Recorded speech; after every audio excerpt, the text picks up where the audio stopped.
Lolita absen berapa? 33. 3 berarti ini ya.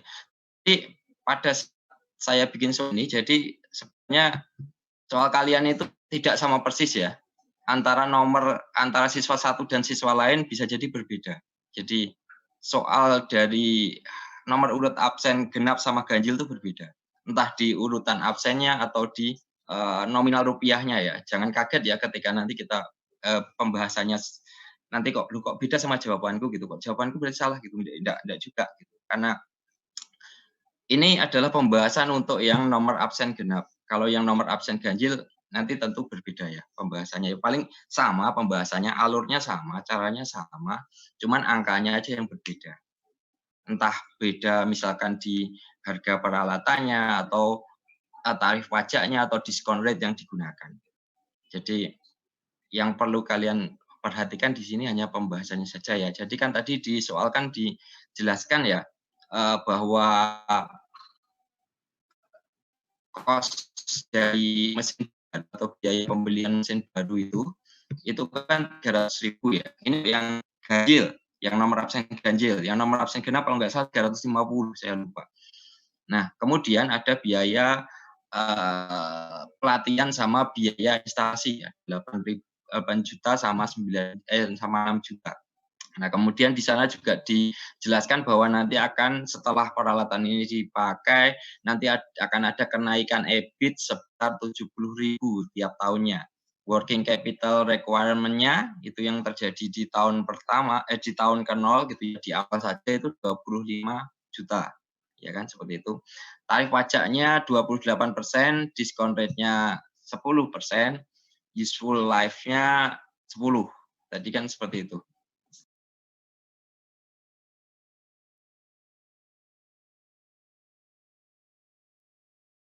Tes. Iya, maaf tadi terlempar. Ini saya lanjutkan.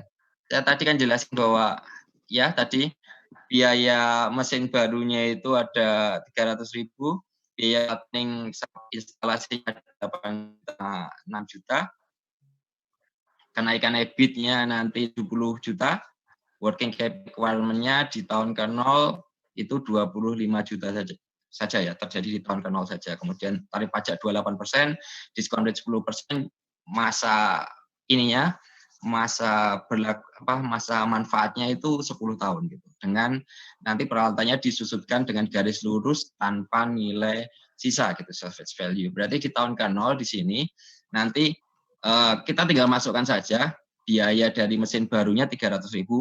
Sekali lagi ya, buat teman-teman yang baru bergabung, angkanya bisa jadi berbeda dengan angka penghitungan kalian karena soal yang nomor absen genap dan ganjil itu berbeda.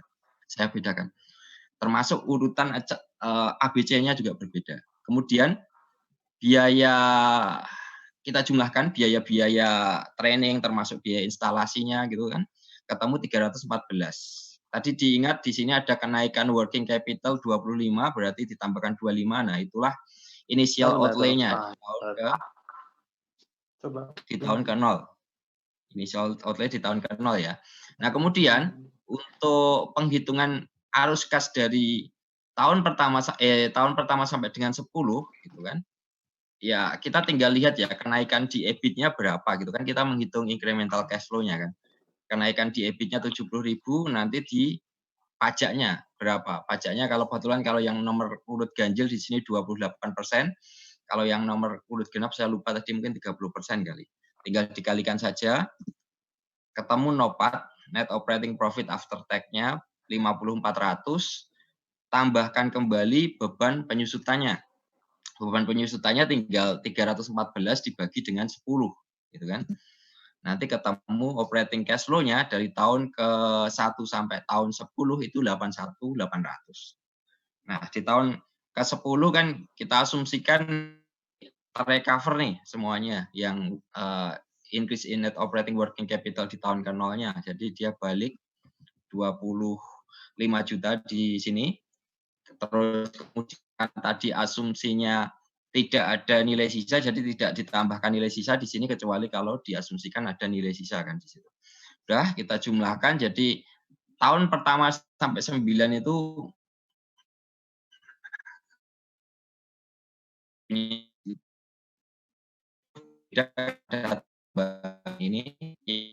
free di net operating working capital ketemu 106.800, kita present value ke tahun ke-0 gitu kan, tinggal di B1 plus I-nya 1 plus 10% atau dibagi dengan 1,1 pangkat tahunnya gitu kan. Di sini berarti dibagi 1,1, dibagi sini bagi 1,1 pangkat 2 dan seterusnya. Nanti ketemu kan berapa NPV-nya. Kalau mau ngecek pakai PI profitability ini juga bisa, sama aja sebenarnya. Profitability ini kan tinggal penjumlahan dari arus tahun 1 sampai 10 dibagi dengan ke 0 gitu. IRR juga bisa kalau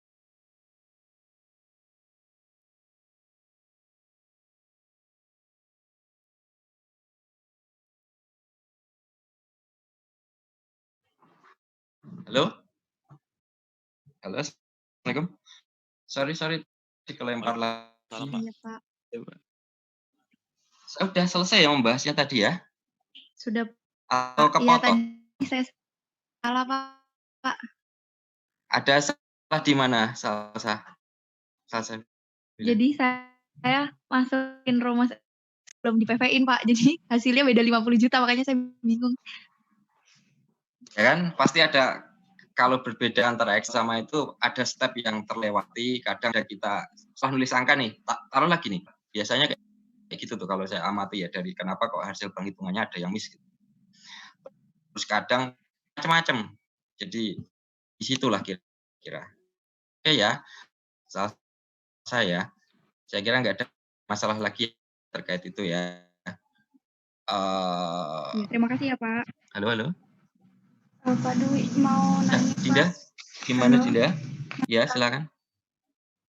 Tadi kan waktu musim ada pinjam uang 100 juta ya, Pak.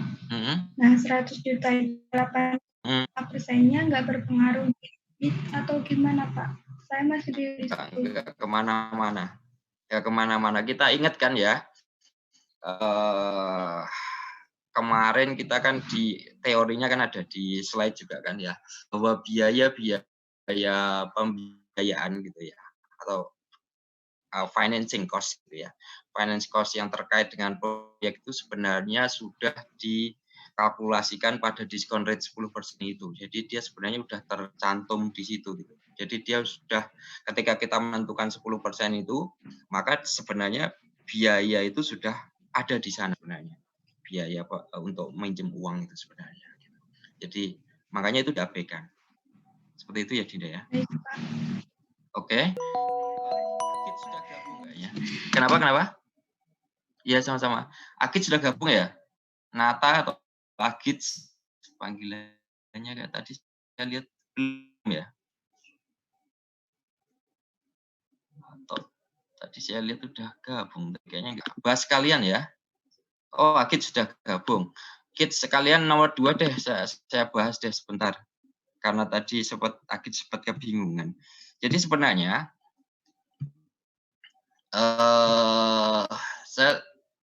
ini Satria juga kayaknya kelempar kayaknya baru aja masuk.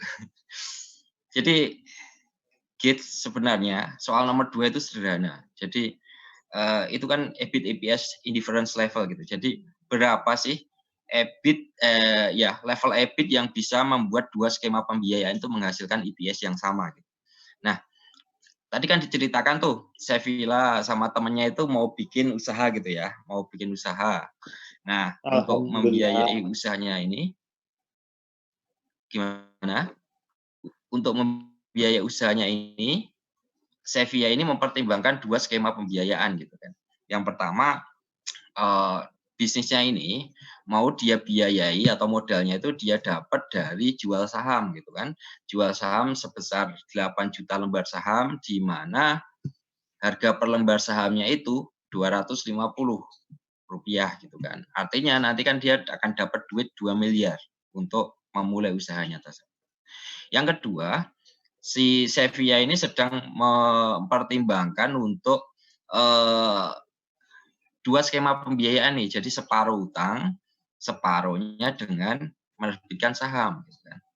Jadi yang 1 juta didapatkan dari ngutang, menerbitkan surat utang gitu ya, misalkan obligasi. Kemudian yang separuh lagi, yang berarti kurang 1 juta kan, itu dengan menerbitkan 4.000 lembar saham dengan harga 250 per lembarnya. Artinya dia nanti juga akan dapat duit 2 juta semua kan gitu. Tarif pajak yang ada diketahui 25%. Tingkat bunga dari pinjaman ini 1 juta, 1 miliar itu kan 12%. Nah, kita ingat ya rumusnya untuk menghitung EPS itu kan kalau secara sederhana dari EBIT kan ini nih. EBIT kita kurangi dengan interest expense gitu kan. EBIT itu kan earning before interest and taxes. Jadi earning sebelum bunga dan pajak gitu. Setelah dikurangin interest berarti dia namanya jadi EBT kan, earning before taxes gitu kan. Nah, tinggal di pajaknya dihitung, dikurangi pajaknya ketemu net income-nya. Net income dibagi dengan outstanding share itu kan EPS kan. Ya kan rumusnya EPS itu kan berapa sih earning per share atau berapa sih net income per share-nya gitu. Nah, kita pakai rumus ini sebenarnya gitu ya. Kaidahnya bahwa EBIT dikurangi interest expense dikurangi pajak gitu kan. Nanti dibagi dengan jumlah saham yang beredar. Gitu kan. Itulah EPS gitu kan. Artinya kalau pakai skema pembiayaan A, maka kan nanti rumusnya kan jadi seperti ini nih. Jadi EBIT ya kan dikurangi dengan interestnya. Interestnya berapa? Ya nggak ada karena dia nggak ngutang nih, 0 ya kan. Terus kita kalikan kan dikurangi pajaknya kan. Dikurangi pajaknya itu kan berarti sama dengan dikalikan 1 minus 0,25 kan. Karena pajaknya 25%. Artinya dia EBIT dikurangi bunga dikalikan 0,75. Ya kan? Itu kan ketemu net income kan atau earning-nya ketemu dibagi dengan jumlah saham yang beredar di sini 8.000. Oke. Nah, yang kedua kita samakan dengan skema pembiayaan yang 2 gitu agar kita bisa tahu EBIT-nya ini nanti bisa ketemu sama gitu kan. EBIT yang kedua itu adalah EBIT dan bunganya apa? 120.000. Asalnya dari mana? Ya dari tingkat bunga 12% dikalikan dengan 1 miliar. Ya kan? Kan dia membayar bunga 12.000 nih. 120 juta. Oke, EBIT dikurangi 120 juta dikalikan 0,75 dalam artian sudah dikurangi pajaknya ya. Kan pajaknya 25%. Itu kan net income menurut skema B dibagi dengan jumlah saham yang beredar 4 juta. Ya kan cuman 4 juta di sini karena sebagian ngutang gitu. Nah, ini kalau kita teruskan ke bawah nanti teman-teman tinggal bikin aja ke bawah terus ikut. Jadi EBIT ini kan berarti EBIT dikalikan 0,75. Terus ini EBIT dikurangi 120 kali 0,75. Nanti kalian kalikan sama kayak mencari persamaan itu ya. Seperti biasa saya lakukan nanti akan ketemu EBIT-nya itu adalah 240.000. Nah, di soal kan diminta untuk membuktikan kan, kira-kira 250.000. Kenapa kamu mengklaim kalau EBIT yang bisa menghasilkan EPS yang sama dari dua skema pembiayaan itu adalah 240.000? Ya silahkan dibuktikan gitu kan. Nah berarti kita tinggal masukkan ke sini nih laporan rugi labanya, pro formanya gitu kan. EBIT dengan skema pertama dan kedua kan sama 240.000 ya, karena kita yakin ketika EBIT-nya 240.000, maka dua skema ini akan menghasilkan EPS yang sama. Gitu. Beban bunga dari plan A gitu kan nggak ada, karena dia nggak ngutang. Plan B ada 120. Kita kurangkan EBT-nya yang A 240, yang ini 120.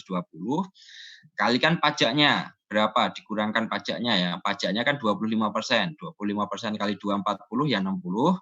25% dari 120, 30 kan. 120 juta dikalikan 25% kan 30 juta ya. Dikurangkan ketemu 180, yang ini 90. Ya, tinggal dibagi dengan jumlah saham yang beredar. Kalau di sini kan 8.000, di sini 4.000. Udah ketemu 22,5 kan. Berarti terbukti bahwa ketika level EBIT-nya 240, maka EPS-nya akan gedean akan sama antara keduanya. Itu intinya. Jadi berapa EBIT yang menghasilkan dua skema itu kemudian akan berujung pada EPS yang sama. Gitu. Oke. Ya, siap. Makasih, Pak. Ya, sama-sama. Oke. Terus terkait soal yang ABC nggak ada masalah ya, gampang semua kan. Ada yang perlu ditanyakan. 4 soal pertama ini sama persis dengan soal yang pernah kita kuisiskan gitu kemarin. Yang sudah kita bahas juga, ini sama persis nih. 4 soal ini saya kuisiskan. Pak, mau nanya Pak. Ya silakan. Yang nomor 5. Nomor 5 harga sama. Bukan? Apa? Yang nomor 5 itu harga bukan? Nomor 5, kalau menurut pendapat saya, nomor 5 itu ketidakpastiannya yang paling tinggi. Ini sebenarnya sudah pernah saya bahas kalau nggak salah. Di A sebenarnya, jumlah unit produk yang akan dijual gitu. Kenapa kok saya berpendapat yang A? Karena gini, kita itu kan sebenarnya kan cuma bisa membuat proyeksi penjualan gitu ya. Walaupun proyeksi penjualan itu juga tidak pasti juga kan, maksudnya kayak kita pertimbangkan misalkan tumbuh sekian persen gitu tiap tahunnya atau apa gitu kan. Kita kan nggak bisa juga memprediksi itu secara pasti gitu. Kalau harga produk ini sebenarnya lebih banyak yang masih ada di kendali kita gitu kan. Penentuan harga itu kan sebenarnya kita yang menentukan kan. Harga produk ini misalkan saya jual apa ya, cotton bud atau HP gitu kan. Misalkan saya udah menentukan harga kan sebenarnya saya gitu. Ya memang ada resiko misalkan harga komoditas yang bahan bakunya naik gitu. Tapi biasanya perusahaan itu ketika harga komoditasnya naik gitu ya, tapi masih dalam jangka masih pada range yang reasonable gitu ya, maksudnya masih bisa kita akali lah gimana baiknya, yang penting harga jual kita nggak naik gitu. Kemungkinan besar perusahaan tuh nggak akan mengganti harganya gitu. Karena mengganti harga itu bisa jadi juga akan sangat riskan juga ya. Nanti begitu harga dinaikkan, penjualan biasanya turun gitu. Nah, biasanya kan perusahaan-perusahaan itu ketika misalkan harga komoditasnya naik gitu, mereka akan cenderung harganya itu mungkin ditetepin, tetapi kadang kualitas atau kuantitas barangnya itu yang agak diturunkan gitu. Dalam artian gini, misalkan dia jualan snack gitu ya, ciki atau apa gitu ya. Ciki itu biasanya mungkin harga bahan bakunya naik, dia nggak akan, ciki ini misalkan satu wadah ciki itu misalkan harganya 20.000 misalkan. Nah, mungkin dia nggak akan serta-merta menaikkan jadi 21.000 atau 22.000. Dia akan mungkin ke arah ngurangin isi ciki di dalamnya gitu. Jadi berapa gram atau kemasannya gitu kan. Atau mungkin ada yang mungkin pakai kemasan yang lebih hemat lah gitu, yang bisa menekan cost-nya gitu. Menurut pendapat saya sih, kalau yang ketidakpastian paling tinggi di A-nya gitu, karena banyak faktor yang berada di luar kendali kita gitu. Menurut pendapat saya sih gitu sih. Berarti bukan dilihat dari ini ya Pak, dari sensitivitasnya Pak? Sensitivitas apanya nih? Kalau misalnya kan ada ya Pak di kalau nggak salah ada di materi pertemuan 2 ya Pak, tentang risk, tentang risiko gitu. Jadi ketika kalau harga itu misalnya diturunin, itu sensitivitasnya tuh bakal tinggi banget Pak, bisa sampai, kalau di PPT sih contohnya bisa sampai minus 126% kan. Tapi kalau misalnya unit yang akan dijual itu sensitivitasnya tuh lebih rendah. Ya itu kan tergantung skema ininya juga ya, struktur dari revenue, biaya-biaya yang ada di kita gitu loh. Jadi itu kan sebenarnya cenderung ke arah situnya gitu. Dalam artian sensitivitas di sini untuk melihat bahwa ketika ini dirubah gitu kan, maka akan banyak ininya nih, banyak efeknya, dampaknya ke earning kita gitu kan, net income yang kita proyeksikan gitu. Tetapi kalau untuk ketidakpastiannya gitu ya, dalam artian ketidakpastian berapa sih kira-kira ininya gitu, menurut saya di jumlah unit produk yang akan dijual gitu, lebih ke arah situnya. Tapi nanti saya pertimbangkan deh, harga produk ini juga ada level ketidakpastiannya. Cuman ya memang kalau menurut saya harga produk itu masih dalam kendalinya manajemen gitu. Artinya tadi sensitivitas seperti itu ya. Ketika harga dirubah sekian, maka akan pengaruhnya sekian gitu, gede gitu. Tapi merubah harga atau enggak ini kan sebenarnya lebih ke kita gitu. Artinya kita lihat pasti tidaknya harga itu, ya tergantung kitanya gitu. Tapi kalau jumlah unit terjual, bisa jadi kan melibatkan orang lain nih, lebih terutama yang pembelinya nih, gitu kan. Yang pembelinya di luar sana gitu. Kalau tiba-tiba misalkan kita harganya tetap, tapi ternyata ada customer kita itu mengalami kesulitan keuangan misalkan kayak gitu. Atau ada COVID seperti ini, itu kan jumlah produk yang kita jual mungkin tidak akan jumlah produk yang akan kita jual kan mungkin bisa sangat jatuh sekali dari yang kita proyeksikan sebelumnya misalkan kayak gitu. Itu maksud saya. Tapi nanti saya pertimbangkan deh bagi yang jawab B. Oke. Ya, silakan. Siapa nih? Silakan. Kalau nggak salah waktu di pembahasan itu Pak Dwi jawab Atsila, Pak. Oke, Atsila kalau nggak salah waktu pembahasan soal kuisis itu jawabannya Pak Dwi pajak. Ya. Oh itu kepastian. Coba perhatikan Atsila. Kemarin itu pertanyaannya berbeda nggak dengan hari ini? Coba dilihat lagi. Kemarin itu kan tingkat kepastian paling tinggi. Beda memang. Makanya saya bilang soal nomor 1 sampai 4 itu, soal nomor 4 itu sama persis. Soal yang nomor 5 sampai 7 itu soal yang saya kuiskan di kelas sebelah. Di kelas 421. Jadi kalau pertanyaannya tingkat kepastian paling tinggi di C, ya kan? Tingkat kepastian paling tinggi kenapa? Ya karena pajak itu kemungkinan besar berubahnya itu gitu kan dalam waktu yang relatif dekat itu kecil gitu kan pajak itu kan untuk merubah tarif pajak itu kan prosesnya panjang nih, ada proses legislasi di parlemen gitu kan panjang gitu kan. Bahkan ibaratnya sekarang aja revisi undang-undang perpajakan yang kita masukkan aja sampai sekarang udah berapa tahun nih nggak pernah jadi prolegnas gitu. Maksudnya belum jadi sesuatu yang dianggap krusial untuk dibahas gitu, malah undang-undang apa kemarin nggak penting itu ya, HIP apa tuh haluan ideologi Pancasila apa gitu. Padahal daripada itu kan mending undang-undang pajak sebenarnya kan banyak hal yang mau dibahas sebenarnya di sana. Itu yang pertama. Terus yang kedua tingkat depresiasi itu ya kenapa dibilang itu tingkat kepastiannya tinggi ya tingkat depresiasi itu dalam kontrolnya perusahaan gitu. Kita mau menentukan metode penyusutannya itu berapa tahun gitu, maksudnya metode penyusutan yang mau kita pakai apa, kita susutkan dalam jangka berapa tahun itu ya terserah kita.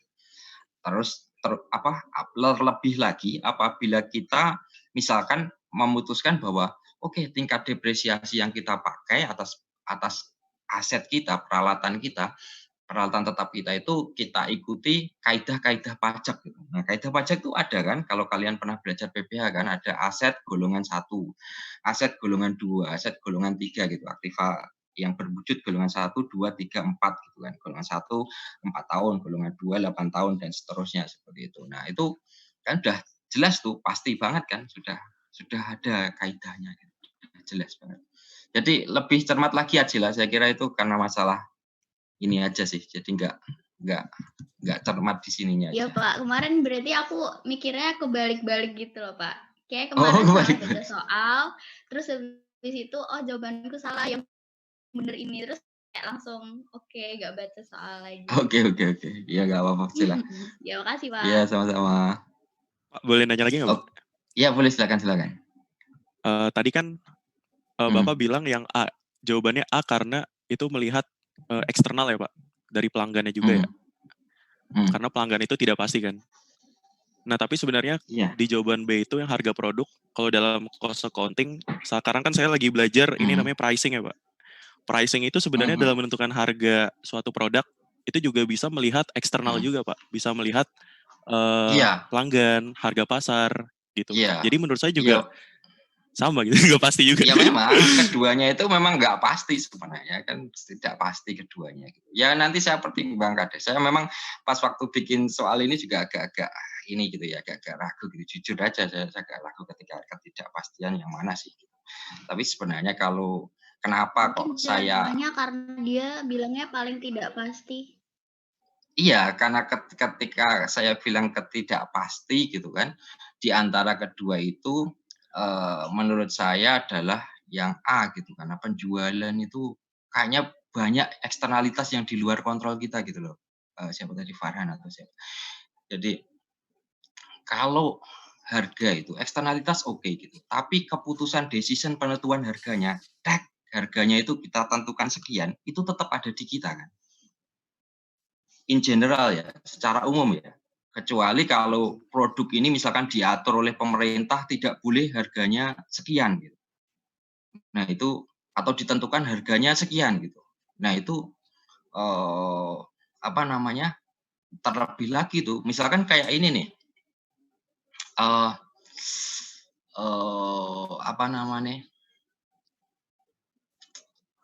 tes rapid itu udah ditentukan sama pemerintah itu kan 150 gitu. 150.000 misalkan kayak gitu harga produk yang jasa gitu ya, jasa COVID. Berarti kan itu udah kayak mendekati istimewa gitu. Tapi kita berapa orang yang akan tes rapid itu ketika kita tarif 150.000 itu juga cenderung lebih volatile gitu ya, lebih susah untuk diprediksi dengan pasti gitu loh. Maksudku gitu. Dapat ya artinya ya. Maksudku kayak gitu. Jadi kalau harga benar eksternalitasnya banyak, tapi decision pengetokan penentuan harga kita tetap sekian atau apa gitu ya. Itu tetap di kita kan. Kalau menurut pendapat dulu ya. Gimana? Bingung sih Pak. Sebenarnya kalau unit itu juga manajemen juga sih Pak. Yang ngetok unit yang terjual. Ya unit yang terjual itu kan estimasi kita memang. Estimasi ya diketok. Tapi ya yang terjual apa kita bisa mastiin? Ya kalau misalkan kita kontraktor kita itu bukan kontraktor pelanggan kita itu udah tekan kontrak misalkan, dalam artian sudah tekan kontrak ke kita bahwa dia akan beli sekian, ya mungkin lebih pasti gitu kan. Tapi kalau saya jualan retail misalkan, jualannya itu cenderung kayak barang-barang kebutuhan pokok yang dijual ke masyarakat secara langsung gitu. Ayo, gimana coba? Apakah pasti Bang? Apakah sudah pasti juga? Ya enggak. Apakah dikontrol kita gitu yang terjual? Enggak. Kalau proyeksi penjualannya benar kita yang bikin gitu. Tapi realisasi realized unit yang terjualnya, saya kira volatile-nya lebih tinggi daripada harga. Harga itu kalau udah kita tentukan, ya segitu gitu harganya. Menurut pendapat gitu. Ya nanti tak pertimbangkan lah yang B gimana lah ibaratnya. Ada ini enggak kosongan. Sebenarnya berarti intinya saya tahu dua-duanya itu enggak pasti. Cuman kalau untuk makanya kalau kenapa keduanya yang enggak tidak ada level ketidakpastiannya ya itu kemarin kan ingat kan skenario analisis kan. Skenario analisisnya kan bilang gini, kalau harga sekian maka penjualannya jadi kita estimasikan sekian kayak gitu. Berarti dua ini kan memang tidak pasti. Cuman derajat ketidakpastiannya kalau menurut saya lebih sedikit di atas yang di A daripada B. Kalau untuk C kan udah cenderung pasti. Gimana? Coba Pak, saya izin ngasih ini ya Pak, ngasih screenshot bentar ya di grup Mankeu. Boleh.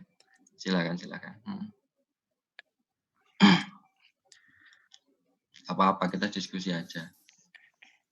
3 menit lagi Pak. Ya apa silakan aja di ini. Di grup sini. Iya di grup. Kalau saya sih ngelihatnya dari sensitivitas ya Pak. Ini kan kayak gitu loh Pak. Gini Farhan. Unit sales sama price per unit ini, kenapa jangan dipakai Excel ini untuk ini semuanya gitu. Coba struktur biayanya gitu ya. Berapa variable cost, berapa fixed cost-nya dirubah. Maka sensitivitas dari unit sales price per unit itu juga akan berbeda juga. Gitu. Jadi jangan dianggap semua ini dapat diaplikasikan ke semua. Gitu. Dapat nggak? Tahu maksud saya nggak?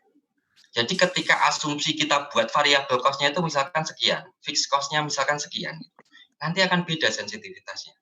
Bisa aja saya bikin skenario-nya unit sales itu yang akan sangat sensitif. Jangan terpatok sama ini. Ini hanya ketika ada model perkiraan seperti ini gitu, struktur laporan keuangannya. Dapat nggak, Farhan?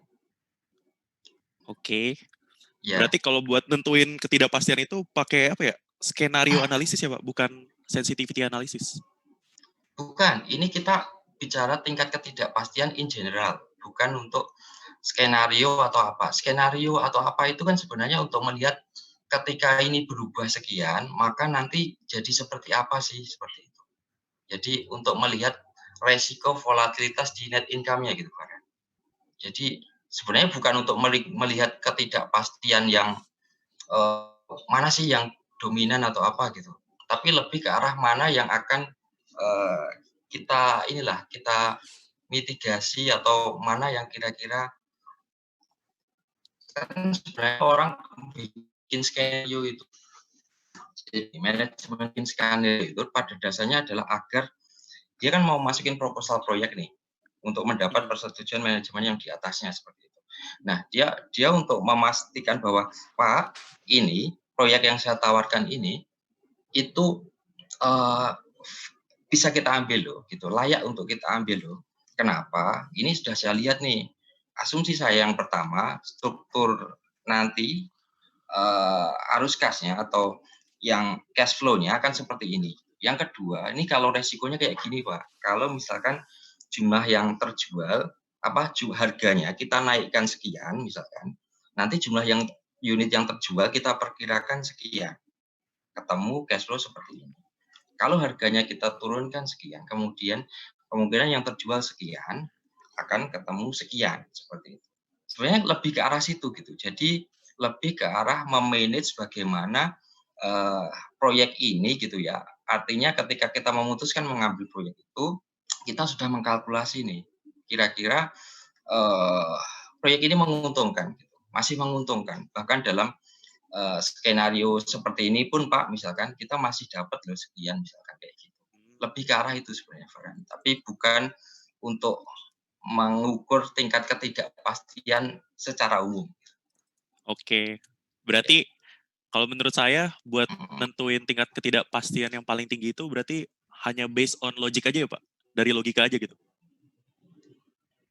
Kalau menurut saya di sini ya, bukan in logic secara umum gitu ya, tapi ya secara umum ya. Saya kira kan semuanya bisa di logic kan, maksudnya di logic kayak pajak, tingkat depresiasi itu kan juga bisa di logic kan, Farhan? Bisa. Harga produk ini bisa dibikin. Saya bikin misalkan skemanya price per unit, bukan price per unit yang paling sensitif, tapi unit sales-nya. Bisa harusnya. Dengan struktur variable cost, fixed cost-nya saya bikin sedemikian rupa. Harusnya bisa. Harusnya bisa. Gitu ya, Farhan ya? Oke, Pak.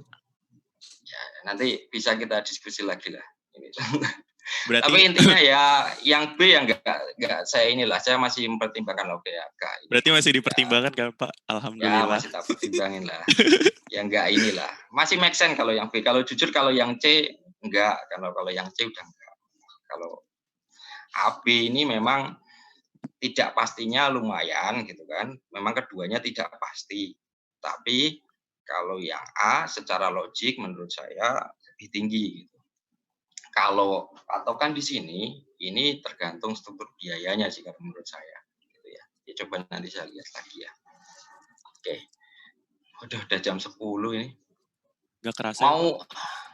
Mau diakhiri apa lanjut ke materi?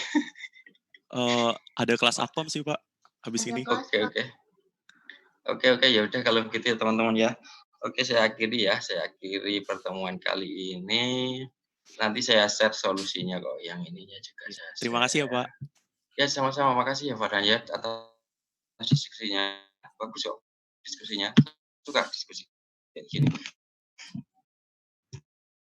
Karena ya saya sendiri awalnya juga sama berpikiran seperti itu, harga jual itu lebih tidak pasti gitu, uncertainty lebih tinggi gitu, level uncertainty-nya gitu. Tapi ya nanti saya lihat lagi kira-kira seperti apa. Oke, terima kasih. Terima kasih semua atas diskusi, atas pertanyaannya semuanya ya. Terima kasih juga sudah mengerjakan soal dan mensubmit tepat waktu.